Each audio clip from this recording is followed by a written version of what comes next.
Hi, everyone, and welcome back to HumanIsTech, the conversational podcast about the intersection of business, technology, and life. Just to introduce myself, I'm Ray Clarke. I'm Chief Design Officer at Hedgehog Lab. And this month, our guests are Simon and Amanda Cookson, co-founders of Northern Value Creators. Good morning, guys. Good Morning. morning. Good morning, Ray. How are you today?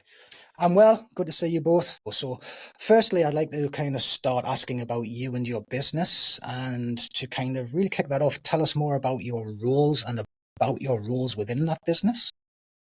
Well, we founded Northern Value Creators. Is it coming up 8 years this year, isn't it? Yes, so 8 years ago almost, which feels like a lifetime ago, doesn't it?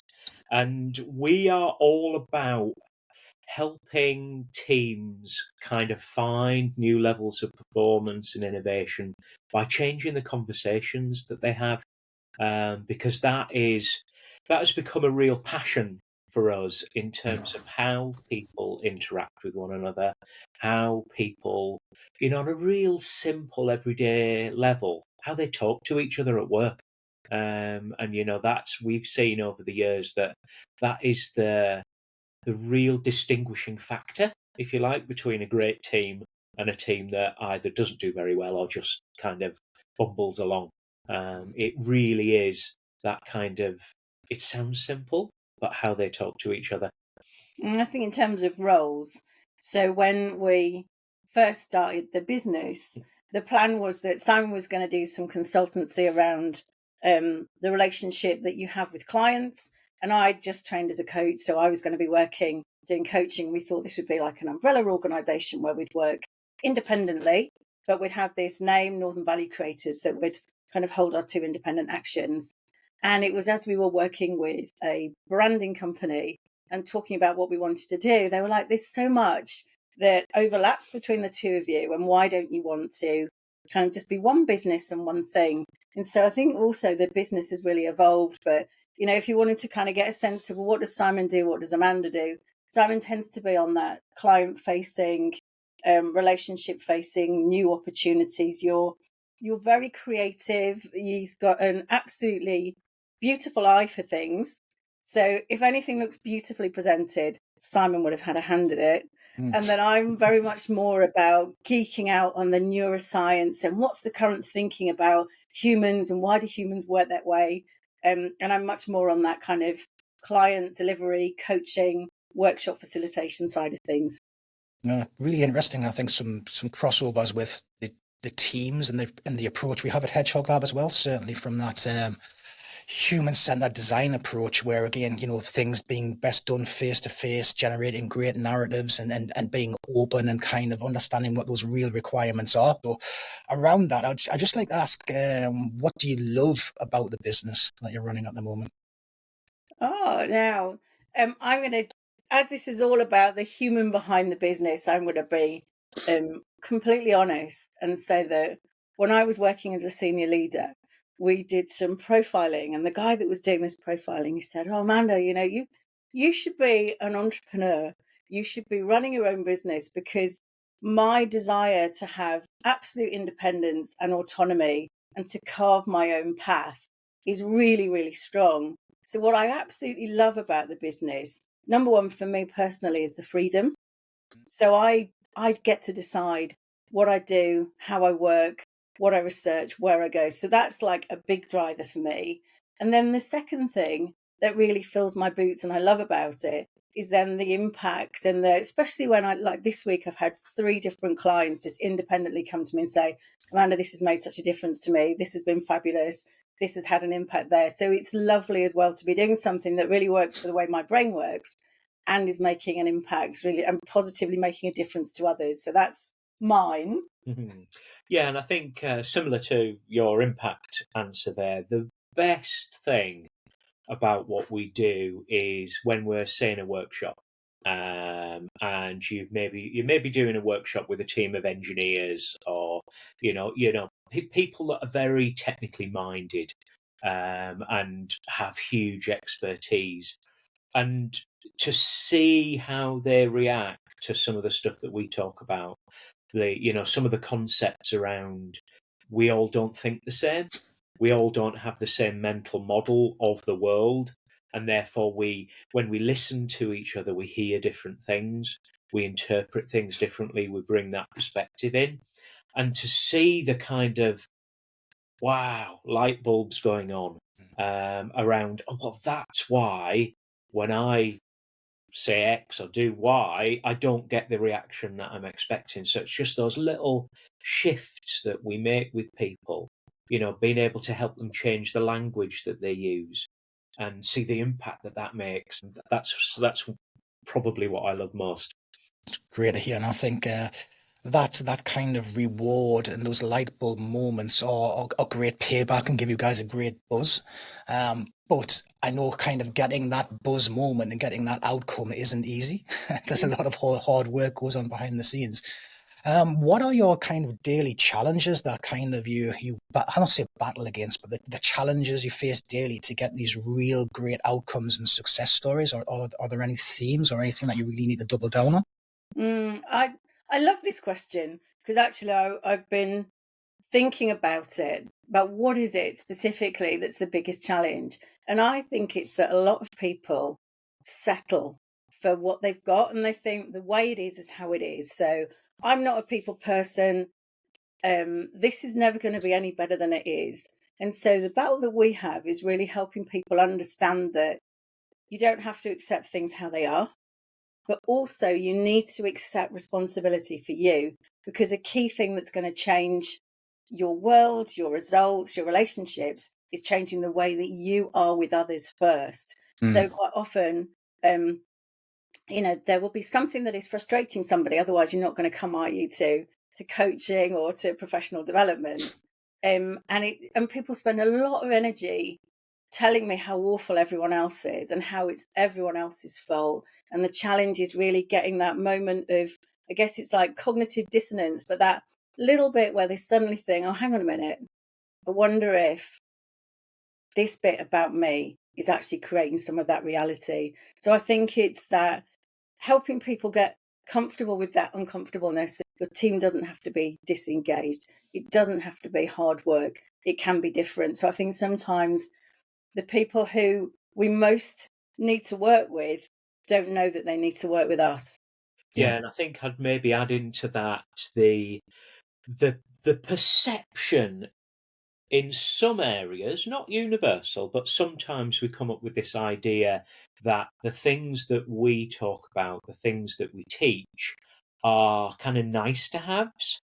And they're, when everything's going well, okay, yeah, we'll bring you guys in and, do this. And it's all about, this idea of, well, it's a bit of a nice to have. And, but when things are tough, when we're serious, when we're being professional, we kind of leave this stuff. We talk a lot about concepts like psychological safety, for example, and high trust, which is the kind of foundations and cornerstones of good team comms. And then we sometimes hit this preconception that high trust, psychological safety is about being nice to people in the kind of worst sense of that word, nice, and it being about creating a cozy work environment where people aren't pushed and challenged. And that couldn't be further from the truth. If you actually look at what psychological safety actually means, that's about comfort with challenge, safety with being pushed, not the absence of it. So that can be really quite frustrating sometimes. And I think mixed in amongst that is this idea about, well, we're all professionals. So if they were being a professional, they wouldn't need it, rather than actually we're all humans. And in order to get the most out of everybody's human brain, this is what we need. Yeah, and I think kind of again, there's a lot of kind of things that can cross-reference to the journey we've been on at Hedgehog Lab, building an organization, building high-performing teams. People coming in as, I guess, people managers who haven't had those people management moments elsewhere, and not having an instruction manual has been a real kind of learning journey, certainly for myself, coming into Hedgehog Lab and kind of building a team. No instruction manual, getting it wrong, taking some learnings, getting it right, hopefully more times than wrong, but kind of growing out that kind of team based on the mistakes, the learnings, the challenges, and kind of, putting that in practice. And as you were saying, I think a lot of this can come across, if done wrong, as lip service, and it kind of doubles down on that kind of pain for the people involved. And those moments of self-reflection to think, oh, hold on, it's not them, it's me. Yeah. And taking that moment of self-reflection and doubling down on that, I think there's some learnings there. And I think what I've had the luxury of at Hedgehog Lab over the years is having some great colleagues around me at the time to just say, stop. You need to unravel that, pull yourself into it, and build it back up with you driving the change. And I'm like, okay, I've got to take that on the chin. And it's not just kind of senior colleagues, it's been team members who have been in my team to say, hold on, can I just pull you on this? But allowing them that headspace and that safe space, as you say, to kind of have that moment to just kind of pull me to account and say, hold on, it's not us, it's you. So I think that really resonates with kind of some of the journey I've been on at Hedgehog Lab as well.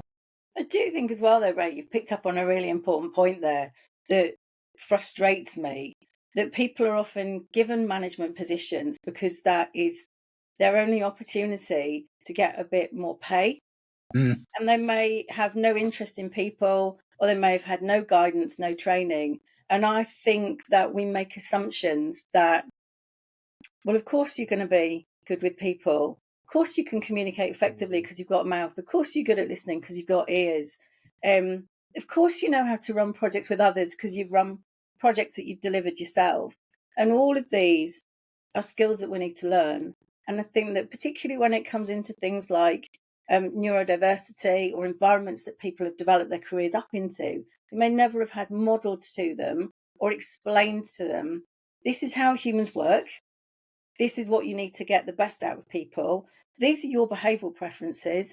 This is the likely impact you're having. And therefore, these are the things that you need to be wary of or adapt to others. And I just think it's a real shame because a lot of people who come to us then are at that point where, the team's revolting. There's like lots and lots of trouble.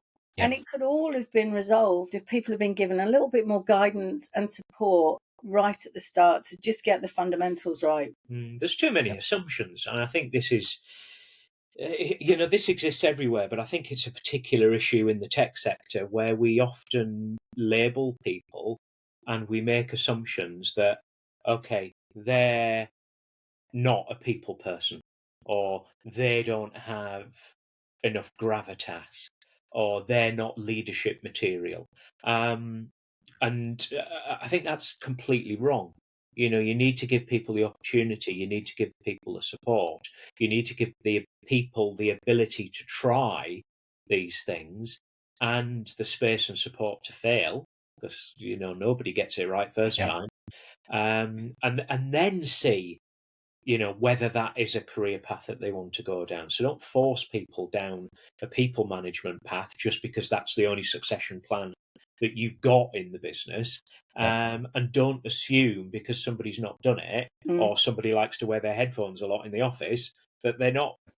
Yeah, 100% agree. And kind of, again, just a lot of kind of resonance there with some of the team members we've had over the years. And again, kind of just because you're the most senior person in the room doesn't mean you're a people person, nor can run a cohesive team. And like you're saying, Simon, you can't force that into people. And I think there's some great crossover, not just with the businesses, I think with the industry at large as well. It's all been kind of learnt on the job and kind of taken on board the challenges and taking the learnings away from that. So I'd just like to dig in a little bit about your backstories. How did you get into this? What were your early kind of years? Were you originally in tech, or did you make your way into the tech space? Do you want to go first? Oh, goodness me.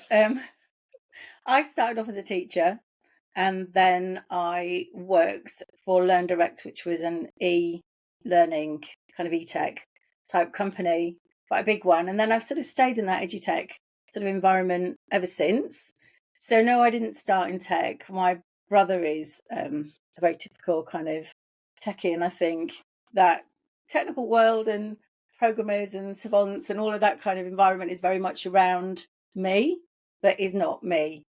So I am a self-confessed geek, but then I've gone more into the neuroscience and the science behind unpicking why do we do what we do, And I think from a very, probably as an early teens, I've been absolutely obsessed with self-development, whether it's filling in those little quizzes in magazines or reading self-development books. So that coaching and that ability to support my growth, shifting my mindset and then helping other people has just been something that's been kind of running through me from the start.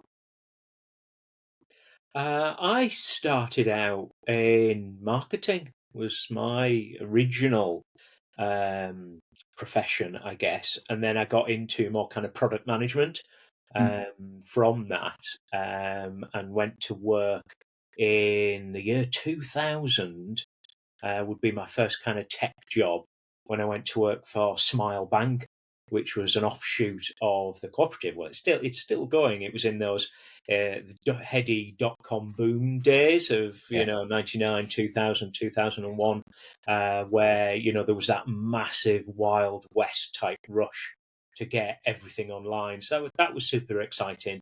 And then from that kind of client side, I went agency. First of all, in what used to be called graphic design agencies. Not sure we even have those anymore, do we?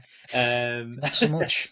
And that then morphed into a digital web agency, and then I worked for a big IT company and got involved in some big kind of IT transformation projects, big public sector projects, and I was an account manager in those roles. So sitting in that kind of client team kind of bridging role, very much kind of focused on the relationships between the client and the delivery team. Interesting. And again, kind of, I can reflect on some of that coming from a non-digital background into digital. I think kind of in that design space, in that marketing space, in that education space that you both mentioned as well, the skills are very transferable. Mm-hmm. It hasn't been a huge kind of upskill or a reskill to kind of, for myself, getting into digital, the theoretical approach to design, the prototyping, the testing, the research. From my physical kind of design background, the theory was very transferable. The domain space was different, obviously working with kind of pixels and code and kind of people using digital devices. But again, the way I could kind of sidestep into it was, I'll not say frictionless. There was a lot of friction and a lot of learnings, but it was probably something at the time I wasn't aware of I could do. I was kind of, I'll not say shoehorned into it, but given a great opportunity to give it a go, and started to realize, oh, hold on, this is this. They call it that. I used to call it that. It's the same thing. And then be able to kind of pull my way in and get into those conversations, get into those situations and kind of start to make a difference. So an interesting kind of backstory that I can kind of relate to there as well. Okay, so reflecting on that kind of way into the industry for you both, was there a moment or a person or a situation that had a huge impact and that kind of shaped your lives and led to where you are now? Was there that kind of moment that it was like, right, this is it? I had an absolutely amazing manager at LearnDirect, and he was called Ken New. He's no longer with us. And he was a coach-led manager, but I didn't know it at the time. And I was really struggling with imposter syndrome, but I didn't know about that at the time either. And so what happened, being led by Ken, was that in all of our one-to-ones, he would ask me what went well, what went not so well, what would I do differently. And I found it really hard to kind of talk about what didn't go well, because I felt like that was going to be a really dangerous space to be in.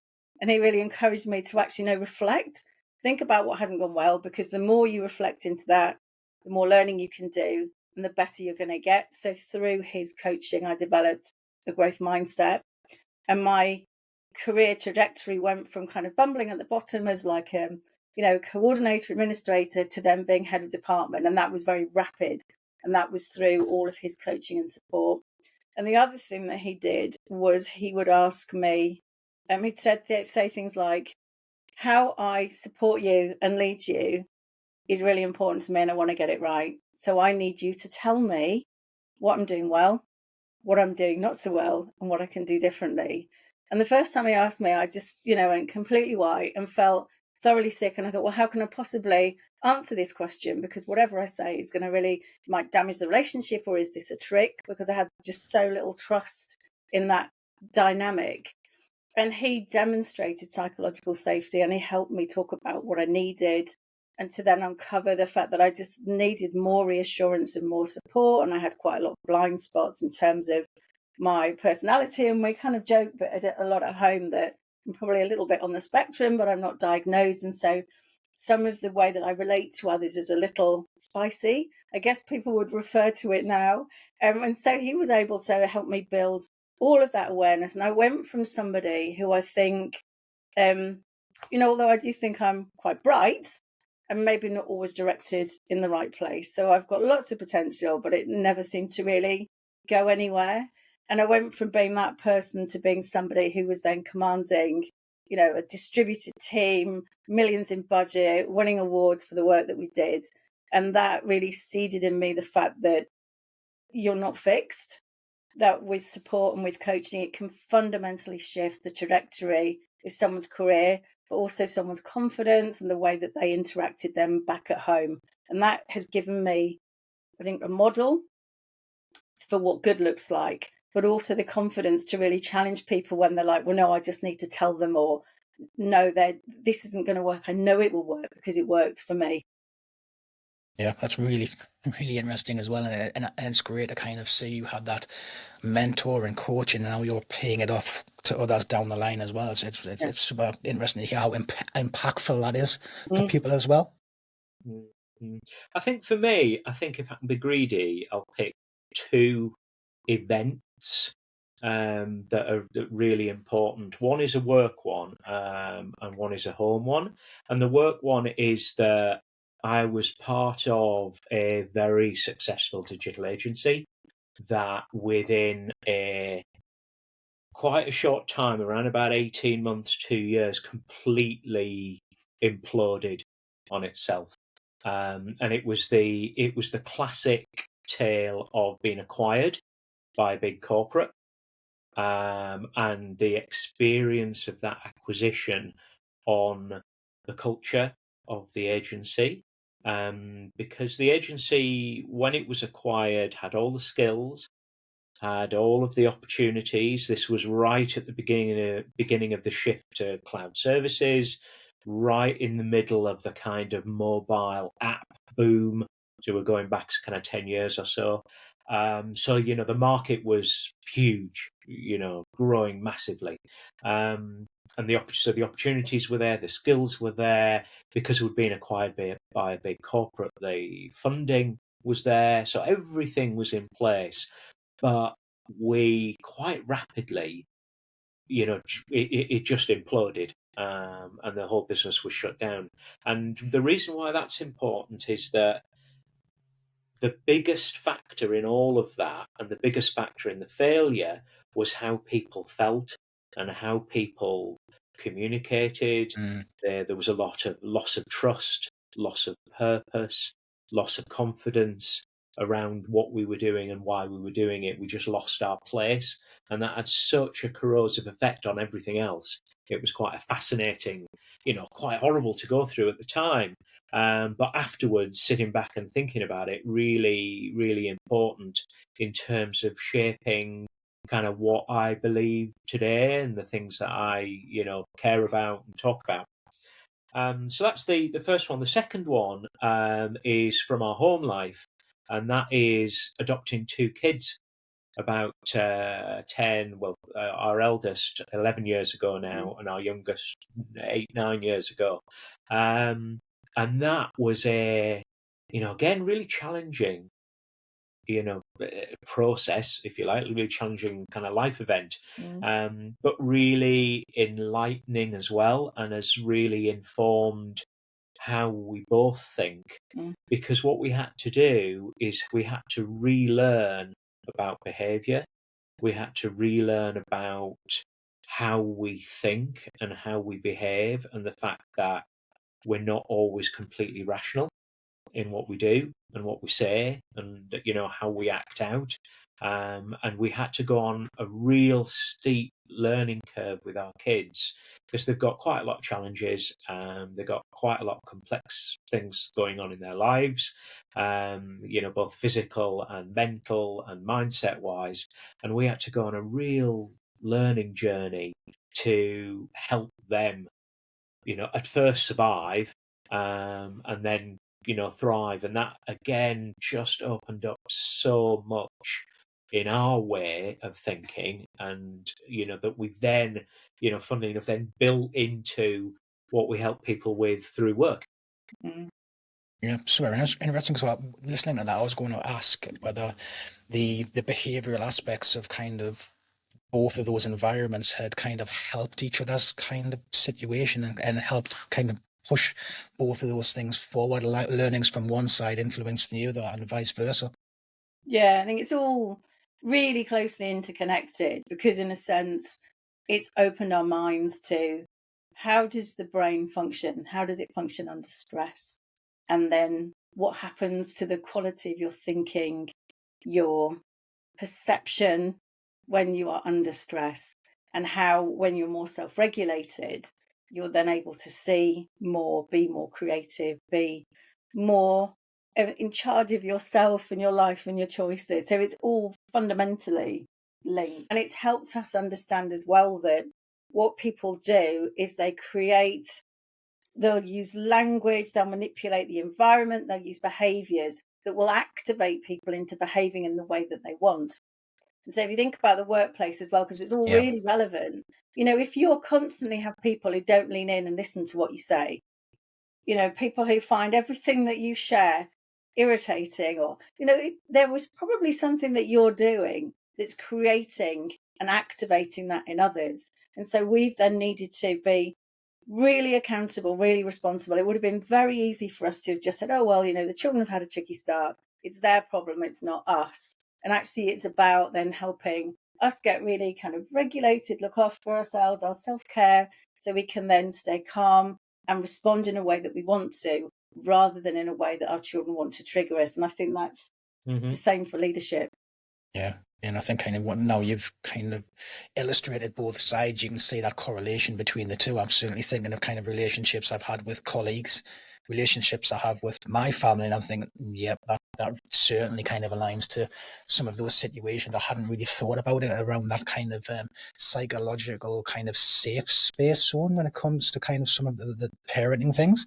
So interesting that kind of you've kind of brought out to the fore. It'll certainly kind of give me a little bit of a kind of a pause moment before kind of diving in. Sometimes with the 2 size 9s into a situation and often making it a lot worse. So I can definitely kind of attest to that. So thank you for sharing that. Again, kind of great how you bring some of that personal life and then that work life kind of across and kind of illustrating that. I wanted to kind of get on to ask around about technology and you. How tech savvy would you say you guys would? Does tech play a big part of your lives? And I know that's a little bit ironic saying we're kind of in this situation talking to each other down tech, doing a tech-based podcast, but is tech day-to-day a big part of your lives? I think it is, I think, we deliver most of, not all, but most of our work is delivered online. So in that really practical sense, technology is the cornerstone of how we do things. We made the switch in the pandemic. We were predominantly offline beforehand, weren't we? And now we're predominantly online. And I'm going to add into that and say that before the pandemic and before our hand was forced, I think we were really biased. And it was like, well, of course you can't coach people online. You have to be there with them. Of course you can't run an effective workshop without everybody being there. And when we first started to use technology, we made an absolute fist of it because we made the mistake that you do what you would do face to face online. And that's going to work, isn't it? Yeah. And actually, no, it isn't. So I've learned quite a few skills around facilitation, training, engaging specifically within that online environment. And now I'm using online tools, things like the whole Google suite, Miro, Notion, all sorts of things like that, that then enable the connecting and conversation bits to be facilitated, the capturing ideas to be facilitated. And I think it works really, really well. But you have to build in time for human connection, and you have to think a lot harder about how are you going to create the feeling that you want to create in that online space. But I think tech speeds up what we do. It supports what we do. We definitely couldn't deliver what we do without it. I mean, we're using AI quite a bit now, aren't we? In terms of, particularly in the written content world. So from kind of, social content, we're using it, client facing content, we're using it, writing proposals, we're using AI, not from the perspective of just saying, right, can you write this for us, please? But working in that space where you're giving it the proper parameters, you're feeding it the information it needs to produce a first draft, because that's the way we're using it. That produce that first draft, because that just gets over that, staring at that blank piece of paper, going, what are we going to do? So I mean, so I really struggle with that whole blank piece of paper, go and write something. Or when I'm in the mood and in the flow, I can say something in 1,000 words that someone else could say in 10. And so again, AI is brilliant for just helping with either of those. So I find it really supportive in that kind of creative process. Yeah, I think that's super interesting as well, because I kind of look at it through a similar lens, that it's technology is the enabler, it's the tool, it's not a replacement for the creative or the person at the end of the technology. And using that, I've self-admittedly, I've always struggled with being able to kind of write huge narratives, and kind of, doing my dissertation at uni is like, which is the hardest thing ever. I couldn't kind of do that. But now having these kind of AI tools at my disposal, like you say, just to kind of guide you, nudge you, not do it for you, but you're like, at the end of the process, you're like, on that, I'm quite proud of that piece of work that's come out of that. I can't take ownership of it because I was guided or kind of facilitated by this technology, but it's helped me massively over the last 18 months. So I think that's a really valuable thing to kind of to bring across to people as well, that it's AI isn't taking our jobs, it's helping us making our jobs better and making us as individuals less anxious about doing those jobs in the first place as well. So I think there's a great alignment there of kind of technology in the workplace, I guess tech for good. Okay, right, some fascinating narrative and chat around tech. And again, kind of a great story from you both, the backstory of kind of coming from, I guess, outside tech, coming into tech, adapting tech for your work lives, understanding the kind of the balance you have at home around tech being there, but I guess keeping it, at that right level and balance. So again, some really kind of interesting stories in and around that. I think from that background and your learnings, I'd like to move on to that one big thing. So to kind of finish off HumanIsTech Podcast, we ask, what is that one big thing that you've learned over the years that you would love to pass on and share with others as that kind of one statement that you think, this is that one defining thing I've learned that I think's dynamite and others need to know about? I think mine would be, I mean, it's really hard. Like, how do you boil down everything into one thing? But mine would be that your thoughts are not facts. That is just your little niggling Nigel or moaning Myrtle or, whatever you want to call it. And as soon as you are able to give yourself a little bit of distance from that constant narrative that's dissing everything, to realize that's not facts, that's just your imposter voice or your little voice that's trying to keep you safe, it then liberates you to start to be braver, more courageous, have more faith in yourself, and to make a massive change in your life. Because I think sometimes when people want to go on a change journey, they think it's got to be a really grand gesture, it's got to be a really big thing. And actually it can be as tiny as every time you hear that voice say, thank you, grumpy voice. But I know that what you're sharing is not a fact. And actually, I'm going to talk to myself like I would my friends. And I'm just going to go out there and do my best. Yeah. Really good. And I think kind of that ability to kind of burst out of that situation is super valuable, and I wish I'd had somebody to kind of voice that to me probably 25, 30 years ago, because I was absolutely riddled and crippled with imposter 45 syndrome. years ago for me would have been helpful. But the thing I was going to add is kind of my son suffers from it as well. So I'm kind of thinking, is it a hereditary thing? Is it something that everybody's got and kind of just needs to kind of burst that bubble at some point? Yeah. It is a human thing. Our brains are wired to keep us safe. Anything that's different creates a threat. Anything that we think is going to affect our standing with others is a threat. It's an absolute human thing. Once we notice it, we can change it. Very interesting. Yeah. Very telling as well, I think. Simon, your one big thing. I think my one thing would be the idea that words create worlds. So the words that we use, when we're talking to, like Amanda's just been saying, either talking to yourself or, talking to each other, talking in a meeting, in a team, that wherever we are, the words that we use have immense power. And do you remember the old rhyme, sticks and stones may break my bones, but words would never hurt me? Yeah. That is complete rubbish. There is a wealth of research in the neuroscience field that came up with this concept of social pain, which is registered in the same area as of our brains as physical pain. So when somebody hurts us with the words that they use, then it registers in our brain the same as physical pain. I'm sure we've all been in those situations where we've been in a meeting and someone's getting a bit of a telling off, and it's just that physical recoil, and so that one thing is your words make worlds.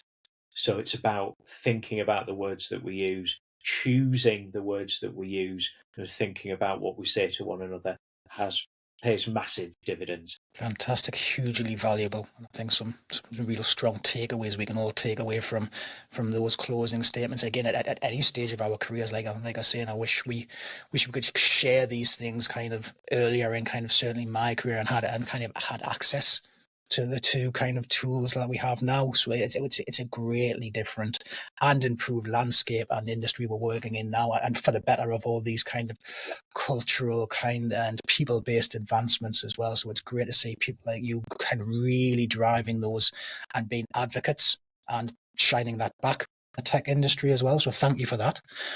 Okay, so just wrapping up on Humanistic today, I'd like to thank Simon and Amanda from Northern Value Creators, and you can check out their great work at northernvaluecreators.com.